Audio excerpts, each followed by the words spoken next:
What's up, guys? We are starting another engine removal.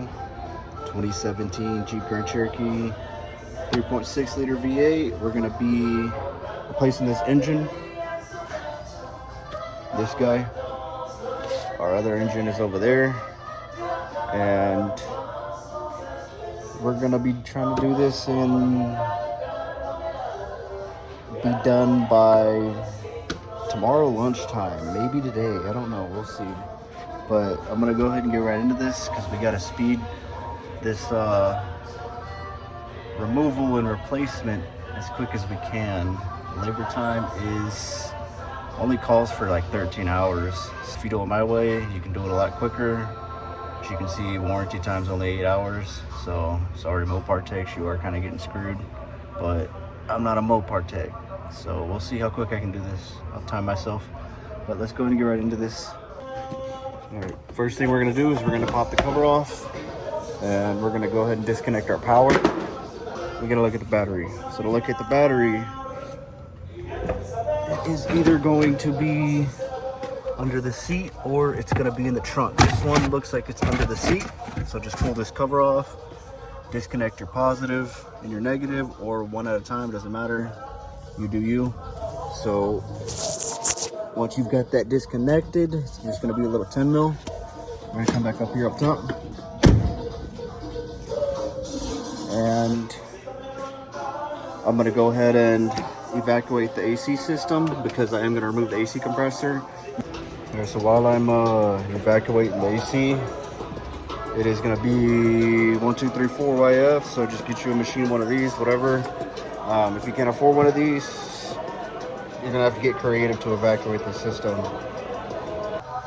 Okay, once you've gotten the AC evacuated or coolant drained, to drain the coolant, like I said, just go pop one of these loose, let it all drain out.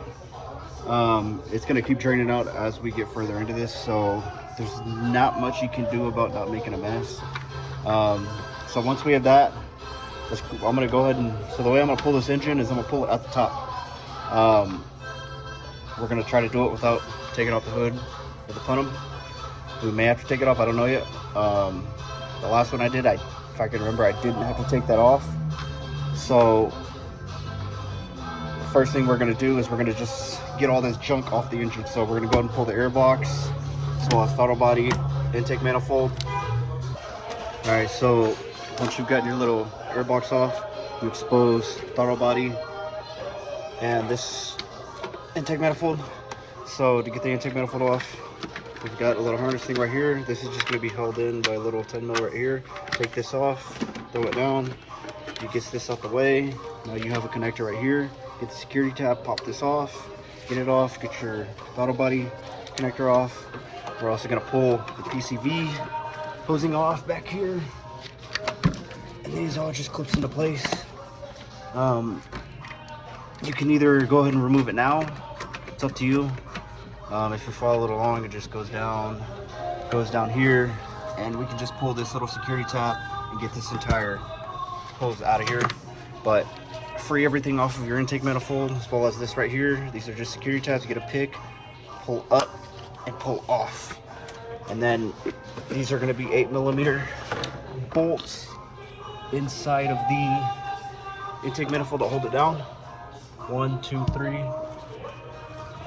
4, 5, 6, 7. But once you get those off, we've got on these 3.6, see, they've got little brackets that hold the manifold down over here. So these can be a pain, but they're just little 10mm bolts. You can see you got one right here. It looks like somebody already took this off. All right, once you've gotten it removed, like I said, you've got a little bolt right here and a bolt right here. This are gonna be down here. You got the little brackets. Got one right here, and then somebody already took the other bracket off. Wait, no, I'm wrong. They go right here and right here. As you can see, you got to get these off, and it's a bit of a pain to reach down here. So you're gonna need a little wrench, your little 10mm, and then you got a little hose back here. Let's push and pull, and now we can get the intake manifold out. All right, so intake manifold is off. So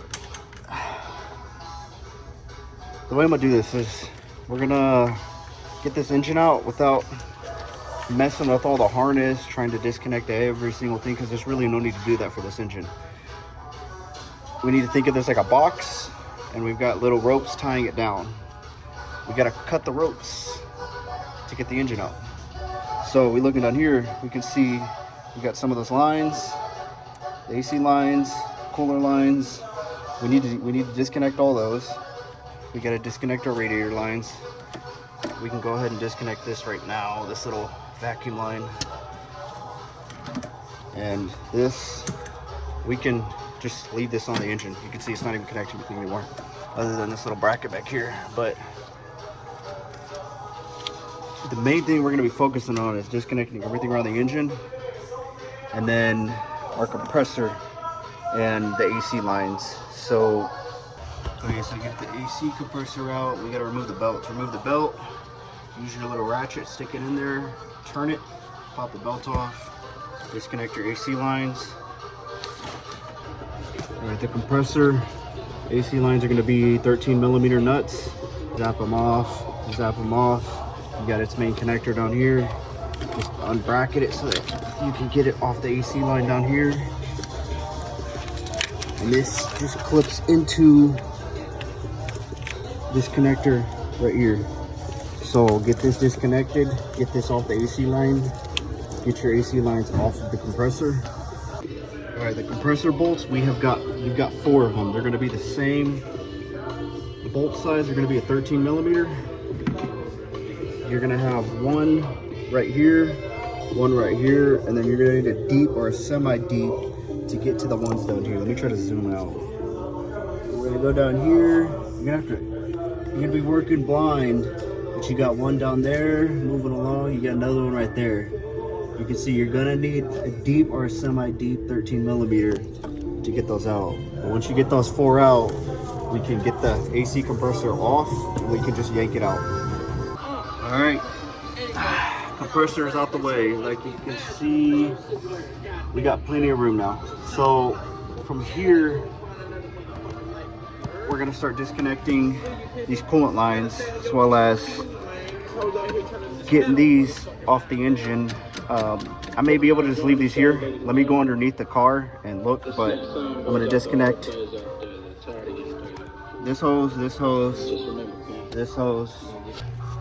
For this, one of the hoses, this heater hose that runs along the bottom of the engine, you've got a little bolt right there. It's gonna be a 13mm. Get that 13mm off, and this frees up, because this leads all the way up into the firewall. Okay, so before we fully disconnect this, we're just, because I'm looking back, guiding back this second hose all the way down, and it looks like it goes all the way back there, and we can pull the engine with this still attached to that hose back there, because this is an entire bracket. So we're just going to disconnect it from the firewall right here. You got one right here. Just pull this, disconnect this, and when we get to removing the engine, we'll just kind of zip tie this onto the engine's body like this. All right, so we have disconnected that heater hose back there. You can see it's freed up. We also removed our vacuum lines, as well as the line that goes from here all the way around. You can see they're all over here. Now, a lot of these are just gonna be push tabs.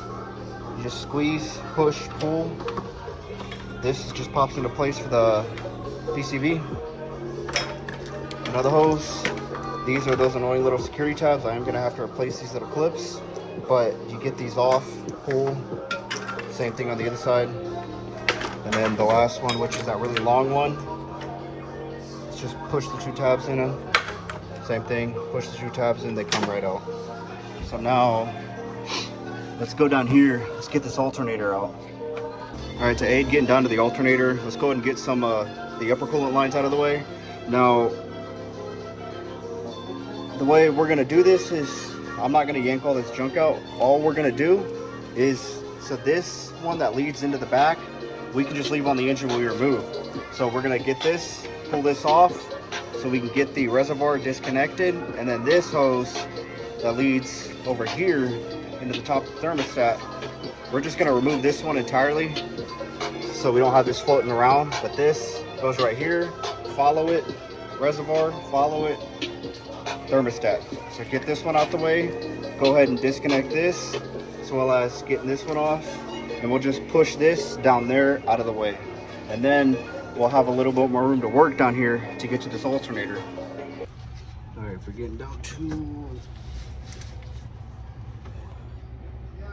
the alternator, it's just gonna be 3 bolts. They're gonna be 13 millimeter, 1, 2, 3. And you follow that, you've got a ground right there. And then we've got another wiring junk back here, a connector and the battery cable. The battery cable should be held on the same way with this. It's a 13 millimeter. You got to get that little cover off and then get that little connector off of it. I find it's easier to just get the 3 bolts off, let the alternator drop down so you can pull it forward, and then that'll give you access to be able to reach behind here and get the connector and that battery cable off. And then we can just pull the alternator completely out. All right, here we can see with the alternator unbolted, now we got perfect access to this battery cable and the connector. Once you've gotten your ECM connector and the smaller connector, or smaller, not smaller, but the other connector right here, you're gonna have a ground. It's gonna be right here as well. So we're just gonna push this, and we're just gonna kind of zip tie it, keep it tight onto the engine bay, because this is gonna come out with the engine. But you can see we want to go ahead and take care of all the grounds. Now the alternator ground is already off, so we can just leave this here, just leave it bolted in. But you got a little ground cable right here, just go ahead and disconnect that. It's a little 10 mil. All right, before I start working on our exhaust and going underneath for bell housing, torque converter bolts, and everything just underneath the engine in general, I'm going to verify we've got our harness freed up off the actual body of the car. So if you follow the main positive battery, go up along here, you can see it is onto this little jump starting post. So this is just going to be a 13 millimeter.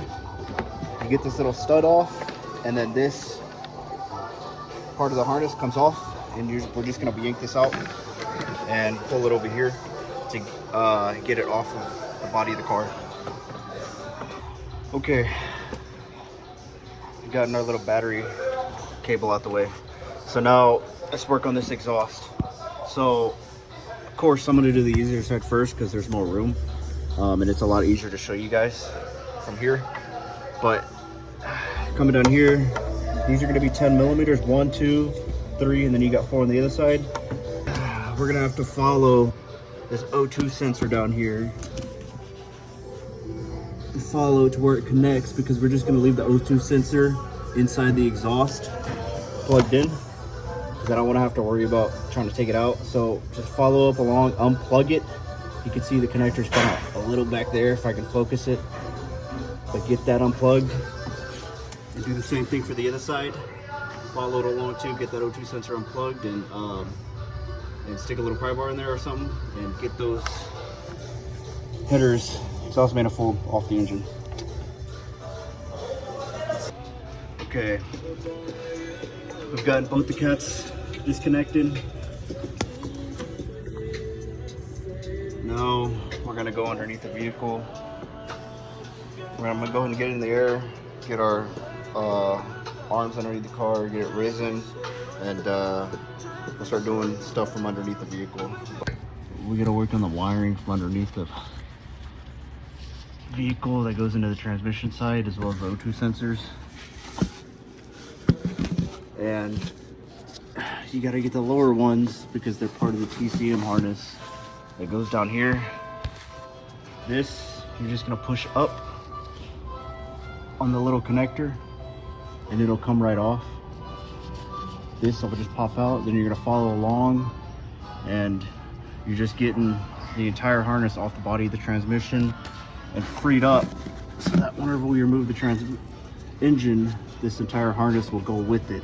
So follow along, get this O2 sensor unplugged. Do the same thing on this side as well. With that O2 sensor right here, just go up along, that connects to the main harness assembly, disconnecting it. So I'm gonna go ahead and disconnect all my wiring, and then we'll move on to the next part of getting this engine out. All right, so once we have this transmission connector freed up, we're gonna work on getting this starter out of the way. And the starter is a bit ridiculous because you can see there's no room down here to just pop it out. To remove the mount, you got 2 bolts right here. They're 15 millimeters. So gonna go up top, get that 15 off. Go jack up the engine and just remove this mount. All right, once you have gotten your mount removed, remember I said you gotta jack up the engine.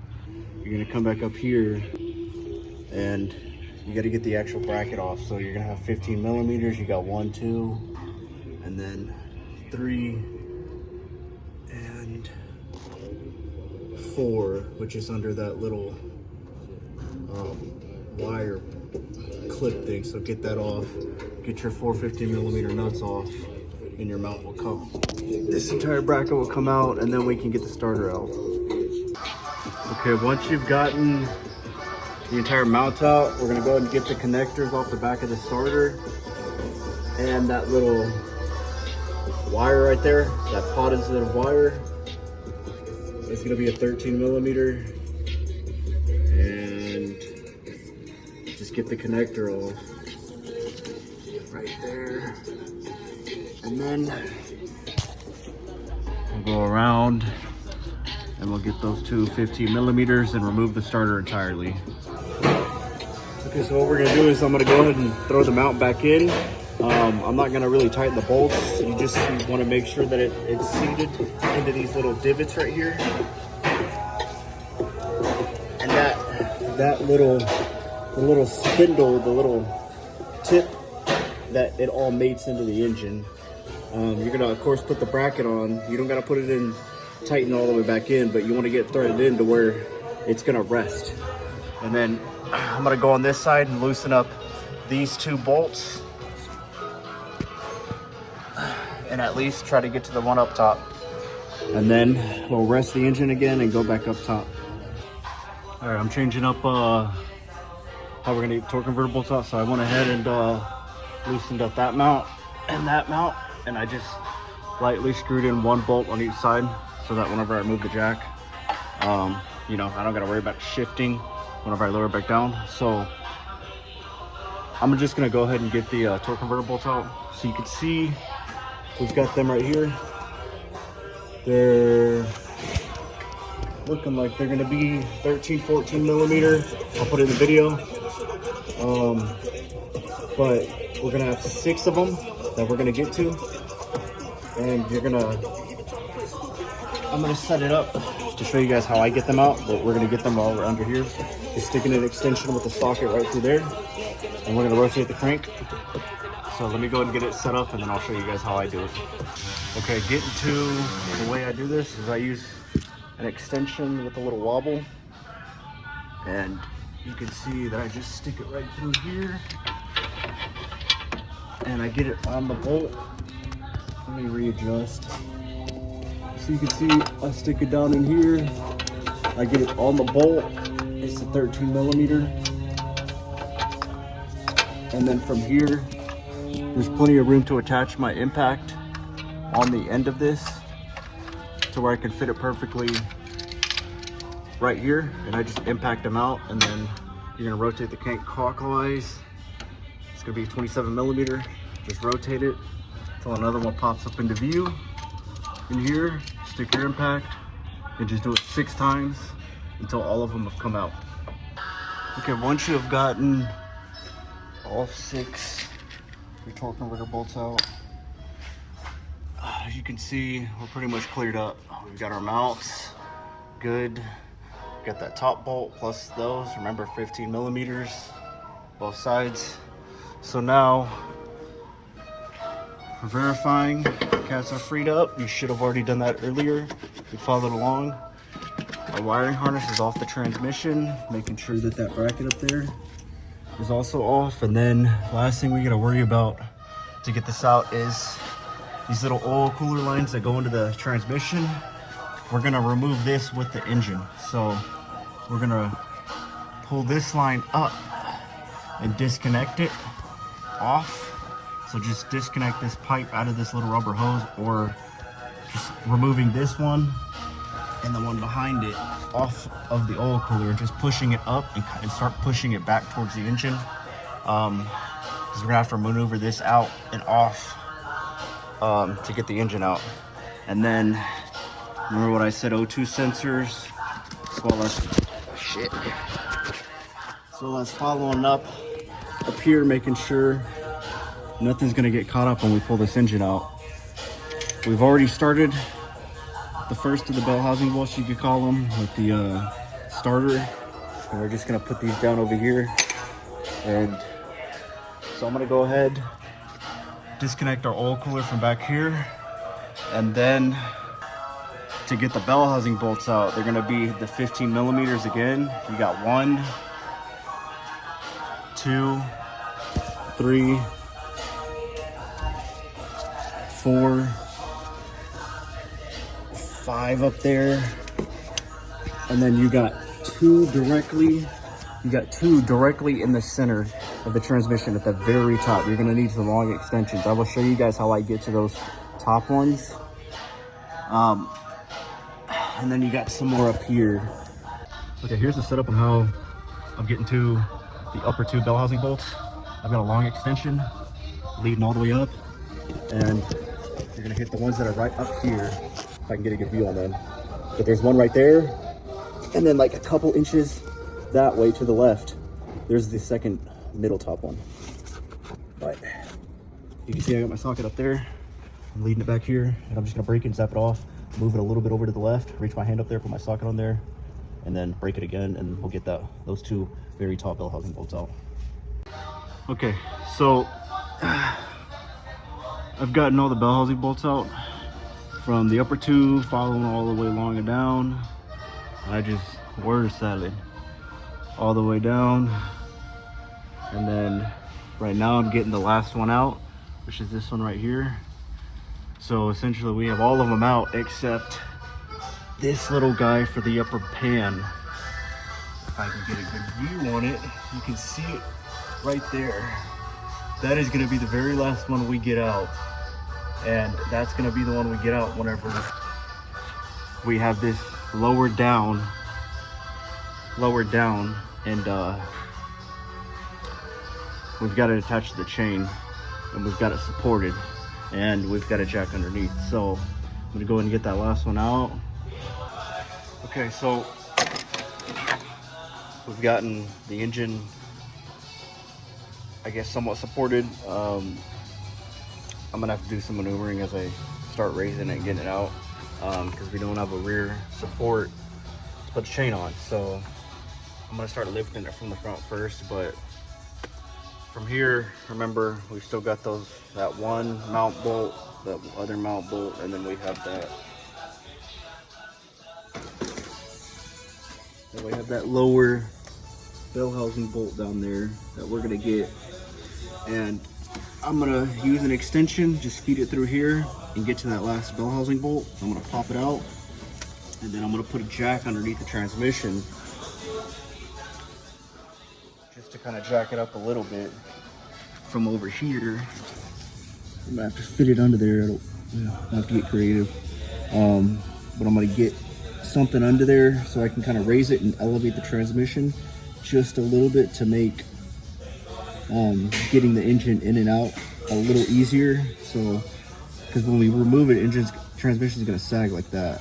So I'm gonna jack it and try to jack it to make it more elevated like that, so that when we put the engine in, it'll be a lot easier to mate, instead of, you know, letting it sag like that onto the frame, and then, you know, you're trying to put the engine in and you're right lowering the engine in like this, but your transmission's like this. So go ahead and support your transmission a little bit. Get that bell housing bolt out. Get your 2 mount bolts out, and then just slowly raise and remove your engine. All right, here you can see I've slowly started to lift it up and out of the way. I've got the transmission jacked up and it detached pretty smoothly. Now, what you're watching for is the clearance of that pan. You don't want to drive, you don't want to damage the steering gear and mess it up. This guy right here. So making sure, it'll help to get your mounts off, because these are kind of dragging. But I'll just let that drop down below. But you're just gonna keep raising slowly, keeping clear of that lower oil pan, making sure you're not damaging anything on the way out, and just keep raising until you get the engine fully out. All right, and just like that, you can see we've gotten it out. We were having a little bit of trouble with the exhaust. It was getting stuck where the starter was, right in here. It got caught up like right here. You can kind of see this is the junkyard unit, so I really don't care. We didn't do any damage to the exhaust, so we're good. Then these lines, like I said, this kind of got a little caught up down there, but once I wiggled it back and forth, it just popped free and I was able to maneuver the engine. It literally came out really fucking smooth. Other than that, I mean, there's not much else I need to recommend. I'm gonna go ahead and get this over to the engine that's outside and start transferring parts. Although the other engine came in pretty good shape, so I don't think I'm gonna be transferring much. Besides, I think I'm gonna be putting in a new rear main seal on our donor engine. But I mean, that's pretty much it. I'll kind of go over the next steps as you go to install it, and going over making sure that's seated fully. Don't put your engine back in if you don't seat that all the way. I'm gonna go over that in the next steps, but I'm gonna go ahead and get this engine ready, and then right before I install it and go over the last things and finish up this video, I'll list that there. All right, so here's the new engine that we're gonna be putting in. It's a good used one. Some things I checked for. I redid the rear main. Oh, it's the other side, the other rear main. You can see good back here. You always want to inspect everything before you put in an engine, especially if you're buying a used salvage one. Checking all your ground straps. A lot of times, a lot of guys on engine replacements can skip the ground straps and then they put the engine in and forget, and then they're wondering why their freaking engine's not starting. That ground strap over there on the old engine had ripped, so it's a good thing that, always make note of things like that. A lot of your wiring, making sure. I had to swap over a lot of the hoses because some of them were just straight cut, like, and then I'm gonna put the old PCV pipe, because you can see this used one has some it's got some patchwork somebody did on it. So I'm gonna remove this. I'm gonna reseal the intake manifold. I'm gonna take it off. Of course, do an oil change, put in a new filter. I'm doing spark plugs. I'm gonna redo the spark plugs, put new coils on it. I mean, pretty much tuning up the engine once I get it installed. Now, for installing it, before you even try to get your engine in, you need to verify your torque converter's fully seated. So, let me get in here. Easy way to do it is you're gonna grab it by the snout and you're just gonna twist and push. You want it to feel it kind of clunk in if it did end up detaching from the pump when you had your engine out. It should be all the way back. It'll be a little bit of wiggle room, but when you turn it, it should feel like it's kind of grabbing teeth. you know, and you just gotta, you know, verify, keep pushing the center and twisting at the same time. And if it is unseated, you'll feel it kind of clunk into place. And that's how you know. And then, of course, verifying your dowel pins. So, dowel pins are going to be engine side. And as you can see, this one, dowel pins are still in it, which is good. So we don't got to worry about putting in new ones. I mean, everything else is, so, you know, you're going to get it lifted up. You're going to get it seated in. My recommendation is do it with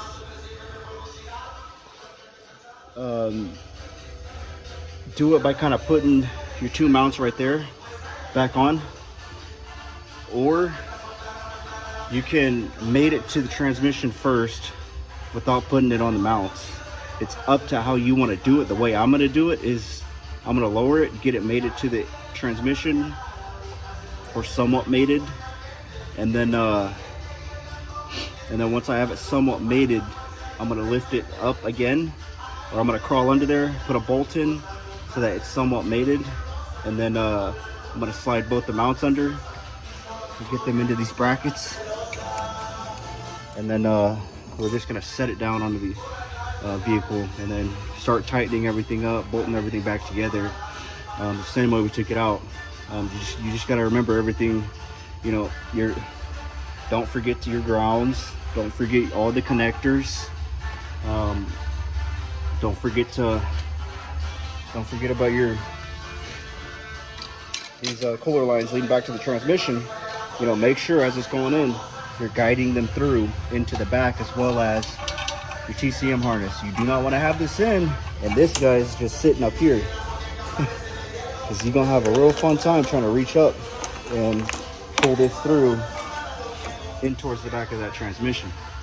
Of course, make sure you plug everything back in, and then just get everything back installed. And I'll go over the very last things that I do once I've got the engine installed and ready to bleed, and once I've gotten my AC lines and everything refilled, and just, you know, final checks. So let me go ahead and install this engine, and then we'll go over some final steps, as well as programming, what to do once you've got it installed, and anything else that you would want to know, you know, just to make sure, you know, you're fully prepared to do this. So let me go ahead and get this installed. All right, guys, so once you've gotten it installed and you're on your final steps, of course, last things you want to do before you even start this engine is you want to make sure that you got everything tight. I did an oil change, I refilled the system, I redid the gaskets on the intake manifold, I put in new spark plugs. I pretty much did a tune-up on this engine before I started it. And the last thing I'm doing now is I'm bleeding the system right now. I filled it back up with coolant. You're gonna need a lot of coolant, and I'm letting it get up to temp. I'm waiting for the thermostat to open, and as soon as it opens, I'm gonna start pouring it in and letting it bleed out. Another thing is, whenever you do this, you got to do the cam crank relearn. I'm using this, my daily one. You can use any scan tool with the feature, but you're going to go into special functions in the PCM, click on cam crank relearn, and just follow the steps, and it'll guide you through it. And essentially what I'm going to do is, you know, I'm checking for leaks right now. After inspecting, I don't see anything leaking. I don't hear any noises. You know, it seems to be all good. I'm just letting, you know, all the gunk that was spilled all over the place kind of burn off. So, you know, you are going to see a little bit of smoke, but that's typically normal. You know, coolant gets on the exhaust, it dries, so you got to wait for all that to evaporate off. So don't freak out if you see a little bit of smoke coming off. Now, if the smoke doesn't stop, then you might need to go, you know, go down there and check, like, yo, what did I leave loose? But with this isn't the case. You know, we're just letting the smoke build off. You know, letting the coolant and all the dried oil and junk that spilled everywhere kind of evaporate off. I guess I'm gonna finish this up. I appreciate you guys for watching, and just remember, you know, going through this is probably the easiest way to do this engine. I've seen quite a lot of guys, you know, they will drop the entire engine and transmission and subframe to replace this engine, and it's really not needed. If you're trying to, if you're trying to do this quick like I am and get this done in a day, pull it out the top. Like, don't waste your time. You don't gotta remove any of the tires. You don't gotta remove drive shaft. You don't gotta do anything. Just freaking harness, AC lines, coolant lines, transmission, unbolted, and it comes right out. I mean, you guys saw it. It's that easy. All right, but pretty much, I mean, that is it. Just bleed your system, double check you don't have any leaks, do your cam crank relearn. Like I said, really, you're just double checking everything. I mean, always remember, you know, if you get stuck, take a step back. You know, just take your time. If this is your first time doing it, just go at it confidently. There's really not much you can mess up with, you know, one of the more simple engine replacements. But I appreciate you guys, and I'm gonna get back to work. You guys have a good rest of your week.